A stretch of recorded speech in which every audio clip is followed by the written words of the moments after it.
Hi friends, welcome to Magic Mustache Math. I am Miss Cosmos, and now we're going to be looking at topic 10.2, guided practice on page 469 of your textbook. So, looking at page 469, number 1, explain why the product of 4 times 2/3 is the same as the product of 2/3 times 4. And all the product means is the answer or the total we get when we multiply two numbers together. So 4 times 2/3 is the same as 2/3 times 4 because of the associative property.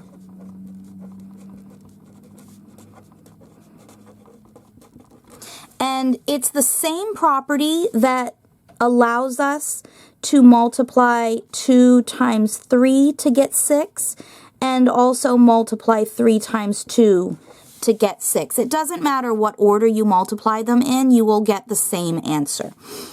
So for number 2, Claudia used 3/4 of 8 yards of fabric. What multiplication equation could be used to find how many yards of fabric Claudia did not use? You've really got to pay attention to the wording in your questions. So they don't want to know the answer to 3/4 times 8. By the way, of always means to multiply when we're looking at these problems. So 3/4 times 8 is not the equation they're looking for. They want to know how many yards she did not use. And in order to figure that out, all we have to do is look at our fraction. So we have 3/4. Now, to find out the portion that Claudia did not use, we're just going to figure out how many what we need to make the top in order to make it a whole. So if we are making this a whole, 4 minus 3 is 1. And so we're only missing the 1/4 to make it a whole. So to find out how much she did not use, it's going to be 1/4 times 8 yards. Come over to question number 3. 2/3 times 6. They've already got our 6 holes here. 1, 2, 3, 4, 5, 6. Now, we look at the bottom number of our fraction. The bottom number tells us how many groups or equal portions we need to make this. And the number on the bottom is 3, so we need 3 groups.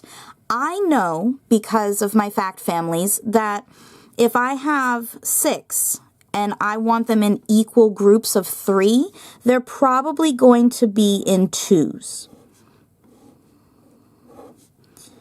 And so now I have 3 groups, 3 equal groups with 2 in each group.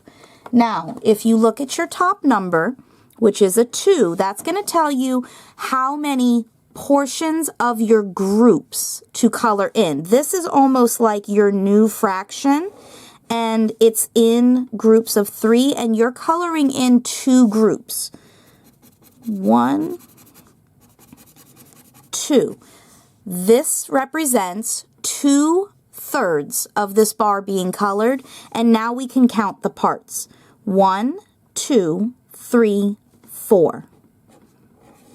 So 2/3 of 6, or 2/3 times 6, is 4. I would like for you to pause the video and try to complete number 4 on your own. When you're ready, unpause the video and we'll work it out together.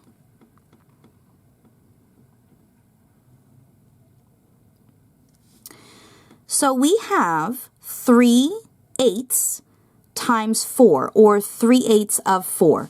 And we have 1, 2, 3, 4 holes. Now, this one's a little bit different than the top one because instead of breaking it up into equal groups. See, we had 6. 6 is more than 3, but here 8 is more than 4. So how can we break this up into 8 equal groups when we only have 4? So you can see there's a line on each of these circles. The answer is to actually cut each whole in half. And then that will give you 8 equal parts. 1, 2, 3, 4, 5, 6, 7, 8. Now that we have our 8 equal parts, we're going to color in 3 of them. 1, 2, 3. And what we have is now 1 whole and a half. So the answer is 1 and a half. I'm actually going to check this by using our super secret method.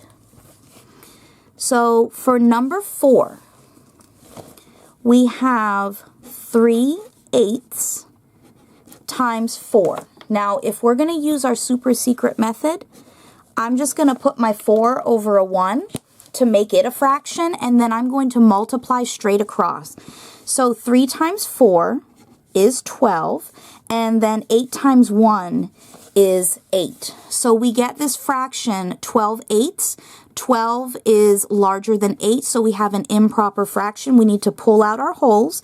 We know that a whole for this fraction is going to be 8/8. So this is our whole, and then we're just going to subtract 12 minus 8. We get 4/8. Now, you may be able to look at this and know right away that 4 is half of 8, or that 4 divided by 8 would be a half.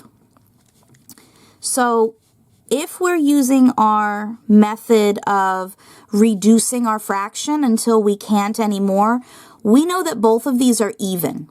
And so we can divide by 2 all day, every day, and we'll just keep doing that until we can't anymore. So 4 divided by 2 is 2, and 8 divided by 2 is 4. Now we can see that these are still both even, so we're going to divide by 2 again. 2 divided by 2 is 1, and 4 divided by 2 is 2. So now we have reached a point, this is as small as it's going to get, and we can't reduce it anymore. And so what we're left with is 1 whole and a half, or 1 and 1/2. So both methods work. It just depends on which one you like better. Also, this method, the picture method or the model method, may only work while these numbers are still fairly small. It might get kind of complicated when they get bigger. So it's important to know this method as well. Okay, so let's take a look at number 6. So we have 11/12 times 6. And if we're using the picture method, we're going to draw 6 holes. 1, 2, 3, 4, 5, 6. Now, 12 is larger than 6. So the only way that we're going to make 12 equal groups or 12 equal parts is by cutting these in half. I know that 2 times 6 is 12. So if I cut each of these ones into 2, I'll get my 12. 1, 2, 3, 4, 5, 6, 7, 8, 9, 10, 11, 12. So I have my 12 equal parts.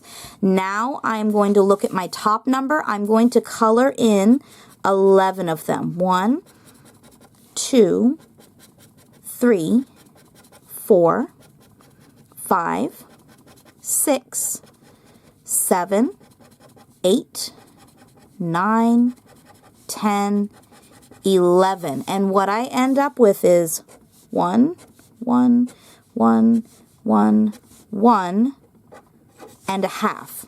1, 2, 3, 4, 5 and a half.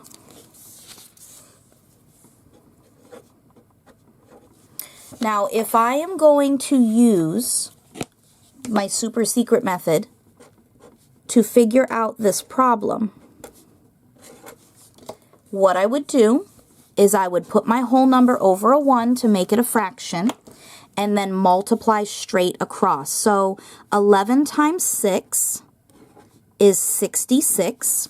12 times 1 is 12. And so now I end up with this really big number on top, and I'm going to have to do some math to bring out my wholes. So the highest number that I can think of off the top of my head that I can multiply by 12 is 48. I think 12 times 4 is 48. So 48 twelfths would be 4 wholes. So now I have to subtract 66. I have to subtract 48 from 66 to get my new number over here. And I'm not going to do that in my head. I'm going to come down here and figure it out. So let's see if this is 5. I'm going to borrow. Okay, 8 from 16, I know that's 8. 4 from 5 is 1. So I have 18, and then my number on the bottom stays the same when we're adding or subtracting.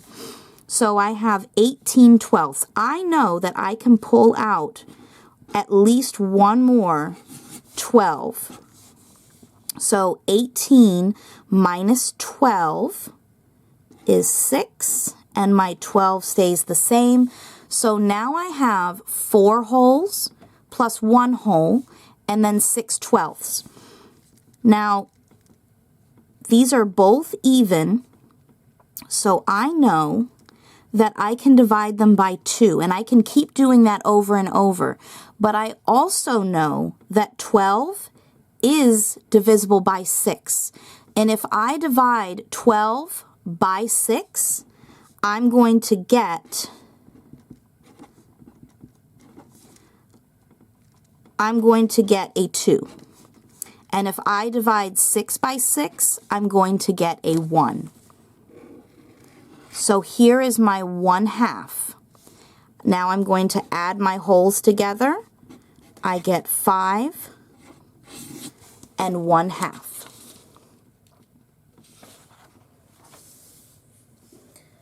All right, thank you for joining me for guided practice. I'll see you next time.